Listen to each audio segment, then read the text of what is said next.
మన సీరియల్స్ని లైక్ చేసి ఆదరిస్తున్న అందరికీ పేరు పేరున కృతజ్ఞతలు. మన ఛానల్లో మరో కొత్త కథ ప్రారంభం కాబోతుంది. మీరందరూ వసుధని ఆదరించినట్లుగానే మన ఈ గౌరీ కథను కూడా ముందుకు తీసుకువెళతారని ఆశిస్తున్నాను. తప్పులేమైనా ఉంటే క్షమించండి. ఈ కథ ఎవరిని ఉద్దేశించినది కాదు. గౌరీ మొదటి భాగం. ఒకరోజు యథావిధిగా తన చెల్లెలు రమణతో కలిసి బడికి వెళ్తుంది గౌరమ్మ. ఆమె తల్లికి ఆరోగ్యం బాగోలేక ఊరి చివరన ఉన్న గవర్నమెంట్ హాస్పిటల్కి వెళ్ళింది. తల్లికి ఆరోగ్యం సరిగా లేకపోవటంతో గౌరమ్మ ఇంటి పని చేసుకుని తన తమ్ముడిని పక్కింటిలో ఉన్న భానుమతి వద్ద వదిలి తన చెల్లి స్కూలుకు వెళ్తూ దారిలో, రమణ, తమ్ముడి కోసం పాలు కలిపిచ్చావా భానుమతి పెద్దమ్మకు అని అడుగుతుంది గౌరీ. అయ్యో లేదక్కా, మర్చిపోయాను అంటూ రమణ చెప్పటంతో, అయ్యో ఇప్పుడెలా?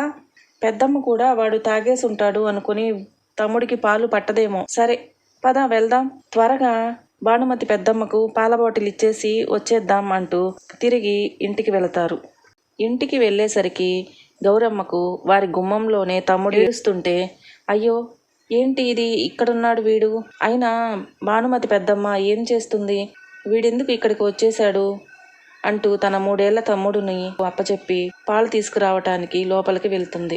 పాల కోసం ఇంటి తలుపు తెరుస్తుంది. అంతే, 2 గదులే ఉన్న ఆ ఇంటిలో గౌరీ తండ్రి సీనయ్య తమ పక్కింటి భానుమతితో కలిసి ఒకే మంచంలో చూడకూడని పరిస్థితుల్లో చూసిన గౌరీ ఈ విషయాన్ని జీర్ణించుకోలేకపోతుంది. వెంటనే తన చెల్లెలు తమ్ముడితో కలిసి, అక్క వీడికి పాలు కాచావా అంటూ రావటంతో గబుక్కున తలుపు ముందుకు లాగి చెల్లితో కలిసి తమ్ముడిని ఎత్తుకుని అక్కడ నుండి వెళ్ళిపోతుంది.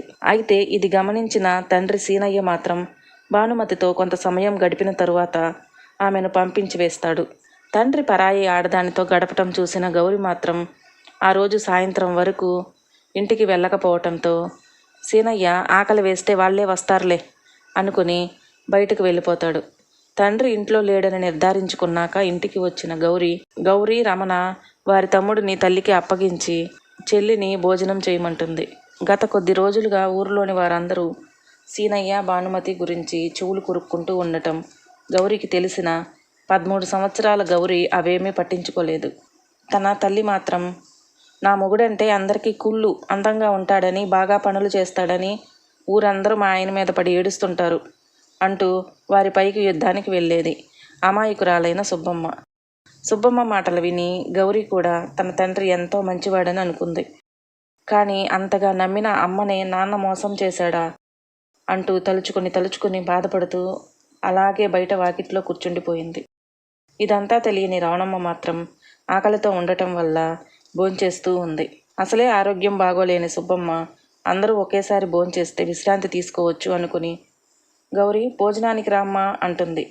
కానీ ఇవేమీ వినిపించుకునే స్థితిలో గౌరీ లేదు. అయినా గౌరీ అంటే సుబ్బమ్మకు ఎక్కడ లేని ప్రేమ. అందుకే మరలా, గౌరీ రామ్మా, అన్నం తిందువు, నాన్న వచ్చేటప్పుడు నీకేమైనా తినడానికి తెమ్మని చెప్తాను, వచ్చి తిను తల్లి, మా బంగారు తల్లివి కదూ, రామ్మా అంటూ దగ్గరగా వచ్చి గడ్డం పట్టుకుని బ్రతిమలాడుతుంది. తల్లి నోట తండ్రి మాట వినగానే గౌరీ కోపంగా తల్లిని చూస్తూ ఊగిపోతుంది. గౌరీ తల్లికి తన తండ్రి గురించి చెప్పబోతుందా? మరో భాగంలో తెలుసుకుందాం.